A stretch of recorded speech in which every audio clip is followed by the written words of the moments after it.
नमस्कार, मैं अमर खान। आज मैं बात करना चाहता हूं देश में हो रही पत्रकारिता के बारे में। पत्रकारिता जब हम छोटे थे, आप भी जब छोटे होंगे तो आपने देखा होगा कि कोई अखबार यदि घर में आता था तो बड़े चाव से उस अखबार को पढ़ते थे और उसकी हर बात को सच मानते थे। वही हाल जो दूरदर्शन पर न्यूज़ आती थी, समाचार जिसे कहा करते थे, वो जब आते थे उसमें जो बात होती थी उसको हम सुनते थे और उसे सच मान लिया जाता था। उसके अंदर उस वक्त की पत्रकारिता में ज़्यादातर सच होता था। लेकिन आज की जो पत्रकारिता है उसमें मैं कहता हूं ज़्यादातर झूठ होता है, फरेब होता है, प्लान होते हैं और कह सकते हैं कि भड़काऊ बयान होते हैं, उनके भड़काऊ बातें होती हैं कि कैसे देश के अंदर दंगा भड़के, कैसे देश के अंदर नफरत पैदा हो, कैसे दो समाज आपस में बट जाएं, कैसे दो धर्म आपस में बट जाएं, कैसे लोग लड़ें। यह प्रयास है आजकल की पत्रकारिता का। मैं ज्यादा बात नहीं करना चाहता, लेकिन फिर भी मैं इतना जरूर कहना चाहता हूं कि पत्रकारिता को देश का चौथा स्तंभ कहा गया था। चौथा स्तंभ जो देश को तरक्की दिलाने में काम आता था, जो देश की अपनी जो डेवलपमेंट है उसको लोगों के सामने रखता था। देश के अंदर जो एक्टिविटी होती थी, सरकारें जो करती थी, जो लोग देश के लिए अच्छा काम करते थे, वो सबके सामने रखने का काम पत्रकारिता का होता था। लेकिन आज उस काम पर एक तरह से कलंक लगा दिया है कुछ पत्रकारों ने। मैं बात कर रहा हूं सीधे सीधे, ज्यादा वक्त मैं आपका नहीं लेना चाहता, लेकिन आपसे गुजारिश है कि आपको क्या लगता है मेरी बातों से। आप पक्ष मत लीजिएगा, ना मेरा लीजिएगा, ना उस पत्रकार का जिसका मैं जिक्र करने वाला हूं। किसी का पक्ष मत लेना और आपको जो अच्छा लगे वो मुझे आप बताना कि ये सही है या गलत है। मैं बात कर रहा हूं आज के दौर में, अब इस वक्त जो आज तक में पत्रकार है, मशहूर पत्रकार कह सकते हैं उसे हम, सुधीर चौधरी। सुधीर चौधरी जब से पत्रकारिता लाइन में आया है तब से ही इसका दिमाग ऊल जलूल बातों में लगा रहता है।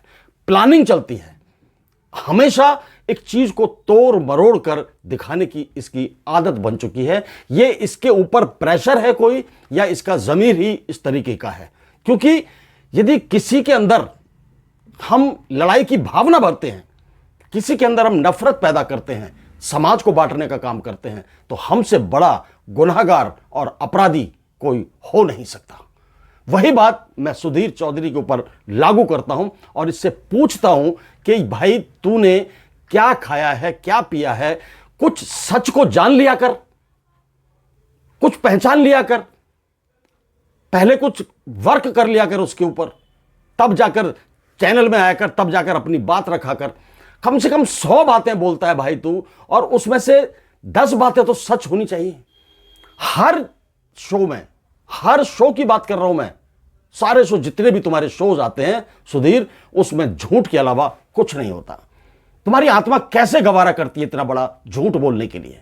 तुम अपने बच्चों को क्या सबक सिखाते हो कि जिंदगी में झूठ के अलावा कुछ नहीं बोलना, तब आप पैसा कमा पाओगे, तब आप शोहरत कमा पाओगे? या यही संस्कार आपको दिए गए हैं क्या? अरे मैं कहता हूं दुश्मन से दुश्मन भी जब अपने पेशे में काम करता है, अपने बिजनेस में काम करता है, अपने प्रोफेशन में काम करता है, तो हमेशा कोशिश करता है कि वो सच बोले और सच के सिवा कुछ ना बोले, ताकि उसका बिजनेस तरक्की करे, उसके जो बच्चे हैं, बीवी है, परिवार है, उन पर एक पॉजिटिव असर पड़े, अच्छा असर पड़े। लेकिन तुम इतना गलत बयानबाजी इन दिनों कर रहे हो, पहले से ही कर रहे हो।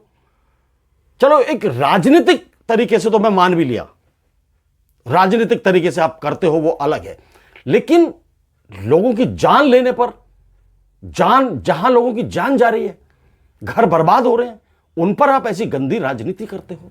मैं बात कर रहा हूं सुधीर चौधरी बहराइच के दंगे की। समझने की कोशिश करना मेरी बात को तुम, मैं क्या कहना चाहता हूं आपसे। बहराइच के दंगों में सुधीर चौधरी ने जो जहर घोला है, बहराइच के अंदर एक अभी पिछले दिनों दुर्गा पूजा का जुलूस निकाला जा रहा था, उसमें एक शख्स गोपाल मिश्रा नाम का एक लड़का, 20-22 साल का लड़का, किसी छत पे जाकर चढ़ गया और उसने उनके झंडे को उतारकर अपना झंडा लगा लिया। उस झंडे के बाद दूसरे वाले जो लोग जिनका झंडा उसने उतारा था उनको खींचा, उन्होंने उसको खींच लिया और उसकी हत्या कर दी। मैं इस हत्या की भत्सना करता हूं, घोर निंदा करता हूं और मैं अपनी तरफ से मैं गुजारिश करता हूं सरकार से कि जिस तरह से उन लोगों ने गोपाल मिश्रा की हत्या की, उसको जान से मार दिया, उन लोगों को सख्त से सख्त सजा मिलनी चाहिए, उनके ऊपर कार्रवाई होनी चाहिए ताकि इस तरह का हौसला कोई आने वाले टाइम में ना दिखा सके, इस तरह की हिम्मत कोई ना कर सके। यह बहुत गलत था, बहुत गलत था ये कि किसी की हत्या कर दी जाए सिर्फ झंडा उतारने पर और अपना झंडा लगाने पर। ये गलत चीजें क्यों हमारे समाज में पनप रही हैं? पहले तो इनसे हमें निपटना होगा। दूसरा, जो मेन स्ट्रीम का मीडिया है, जो चैनल्स हैं, न्यूज चैनल्स हैं, वो आग में घी डाल रहे हैं। जब उस लड़के ने झंडा उतारकर अपना झंडा लगा दिया और उस जो दूसरे पक्ष के लोग थे उस लड़के को ले गए और उसकी हत्या कर दी। उस हत्या की मैं फिर एक बार भत्सना करता हूं, घोर निंदा करता हूं। लेकिन उस हत्या में जो सच्चाई थी वो सच्चाई दिखाने की कोशिश सुधीर चौधरी ने बिल्कुल नहीं की। अपनी तरफ से बातें बनाई। उसने सबसे बड़ा झूठ यह बोला कि मेरे हाथ में पोस्टमार्टम की रिपोर्ट है, मेरे हाथ में यह पोस्टमार्टम की रिपोर्ट है और इस रिपोर्ट में ऐसा लिखा है। उसने बोला कि लिखा है इसके अंदर कि वो उसे घसीट कर ले गए और धारदार हथियार से उसकी आंखों के नीचे वार किए, उसके छाती, पेट और सर में 25 से 30 छर्रे मिले, उसको भयानक यातना दी गई, उसके नाखूनों को उतार दिया गया, पैर के नाखूनों को अलग कर दिया गया, खींच दिया गया, उसको इलेक्ट्रिक शॉट दिया गया। ये बातें सुधीर चौधरी ने अपने जो ब्लैक एंड व्हाइट शो करता है आज तक पर, उसमें इतने खुले तौर पर उसने ये बातें कही थी। और जब डॉक्टर की रिपोर्ट आई, असली रिपोर्ट जब डॉक्टर की आई, तो डॉक्टरों ने इस रिपोर्ट को पूरी तरह से झूठा साबित कर दिया, झूठा साबित कर दिया। उन्होंने सीधे सीधे कहा है कि जो पैर का नाखून था वो बीच में से नीला पड़ गया था, उस पर कोई चीज गिरी या उस पर किसी ने किसी से मारा या वार कर दिया। ना तो आंखों के नीचे धारदार हथियार से हत्या किया गई और उसकी हमला किया गया, ना ही उसको इलेक्ट्रिक शॉट दिया गया और ना ही 25 से 30 छर्रे उसकी बॉडी में मिले। सारी झूठ खबर सुधीर चौधरी ने अपने चैनल पर चलाई जिसका नाम है ब्लैक एंड व्हाइट, आज तक पर आता है। अब आप बताइए कि चलो हर जगह तो मीडिया नहीं है, हर जगह तो सोशल मीडिया नहीं है, हर जगह तो चैनल नहीं है। एक बंदे ने कहीं यह खबर देखी और उस बंदे ने किसी गांव में दूर दराज जाकर उसके रिश्तेदारों में, उसके जान पहचान वालों में इस बात को बताया कि उन लोगों ने इसके साथ इतनी भयानक क्रूरता की है, तो उनका गुस्सा फूटेगा नहीं? गुस्से से भरेंगे नहीं? क्या वो दूसरों को मारने के लिए आतुर नहीं होंगे? होंगे, गुस्सा आएगा। ये बातें सुनकर जब मैंने सुनी तो मुझे भी गुस्सा आया कि इतनी क्रूरता किसी इंसान को नहीं दिखानी चाहिए और उन जंगली लोगों को जिन्होंने ये हमला किया, जिन्होंने उसकी जान ली, उनको सख्त से सख्त सजा होनी चाहिए। इतना बड़ा झूठ इस सुधीर चौधरी ने अपने शो में बोला है। अब आप अंदाजा लगाइए कि ये देश की शांति व्यवस्था के लिए, देश की तरक्की के लिए, देश की उन्नति के लिए, देश की प्रगति के लिए अच्छी बात है क्या? जब लोग आपस में ही लड़ते रहेंगे, एक दूसरे के दुश्मन बने रहेंगे, तो कौन इंजीनियर बनने की बात सोचेगा?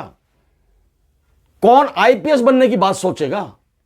कौन डॉक्टर बनने की बात सोचेगा? नहीं सोचेंगे। बदले की भावना लेकर वो घूमेंगे और मौका ढूंढेंगे एक दूसरे को मारने का। ऐसे पत्रकारों पर रोक लगनी चाहिए, रोक ही नहीं, इनको सजा होनी चाहिए, सजा होनी चाहिए। इनको सबक सिखाना चाहिए कि तुम देश के अंदर गंद फैला रहे हो, नफरत फैला रहे हो, भय फैला रहे हो। सबसे बड़ी बात देखिए, बड़ा चैनल, प्राइम शो 9 बजे, ब्लैक एंड व्हाइट, लोग इंतजार करते हैं कि सुधीर चौधरी आएगा, कुछ बताएगा। अब सुधीर चौधरी आता है, झूठ बताता है। पोस्टमार्टम की रिपोर्ट, उसने कहा कि मेरे पास पोस्टमार्टम की रिपोर्ट है, तो भाई दिखा देता, पहले उस स्क्रीन पर पोस्टमार्टम की रिपोर्ट दिखा देता, उसके बाद बात करता। रिपोर्ट नहीं दिखाई, रिपोर्ट दिखाई नहीं और बातें शुरू कर दी। कहने का मतलब कि इतना लालची हो चुका है ये आदमी, इसका जमीर मेरे ख्याल से कभी था ही नहीं, कभी था ही नहीं, क्योंकि शुरू से ही इसकी एक्टिविटी ऐसी रही है। कभी भी इसने सच का साथ नहीं दिया, हमेशा झूठ फैलाया। 2012 के अंदर जब ये जी न्यूज पर डीएनए दिखाता था, डेली न्यूज एनालिटिक्स, इसका डीएनए प्रोग्राम चलता था। 2012 के अंदर इसने जिंदल ग्रुप के चेयरमैन नवीन जिंदल और उनके एक साथी समीर आलूवालिया, दोनों को कहा था कि या तो आप मुझे 100 करोड़ रुपए दे दो। उस वक्त $18 मिलियन हुआ करता था 100 करोड़ का जो कीमत थी, $18 मिलियन। इसने उनको कहा या तो आप मुझे 100 करोड़ रुपए दे दो, फिरौती मांगी, या फिर मैं आपका नाम कॉलगेट और कोयला घोटाला जो है उसमें जोड़ दूंगा। यदि आप अपना नाम इसमें नहीं जोड़ना चाहते, आप अपना नाम इस घोटाले से हटवाना चाहते हैं, तो मुझे 100 करोड़ रुपया दे दीजिए। उन्होंने नहीं दिया, उल्टा इसको ही फंसा दिया, और यह आदमी 14 दिन की न्यायिक हिरासत में रहकर आया था, जेल काट कर आया था, तिहाड़ जेल। जब आदमी जेल चला जाता है तो आंखों की शर्म तो पहले ही मर जाती है। रहता क्या इंसान के पास इज्जत के यदि उसके पास इज्जत है और कहने को है कि मैं आज तक जेल नहीं गया, और वो जेल चला गया, तो इज्जत खत्म, आंखों की शर्म खत्म, आंखों का पानी खत्म। फिर क्या रह जाता? फिर तो इसने लगातार अपने आप को देश के अंदर लोगों को ब्लैकमेल करना शुरू कर दिया, गलत सलत अफवाहें फैलानी शुरू कर दी। हर शो इसका झूठा होता है। मैं इसके बारे में बताता हूं आपको। ये इसका जन्म जो हुआ था ना, 7 जून 1974 को हरियाणा के पलवल में हुआ।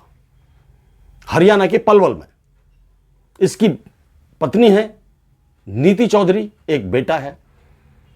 मैंने कोशिश की माता पिता का नाम जानने की, नहीं पता लग पाया।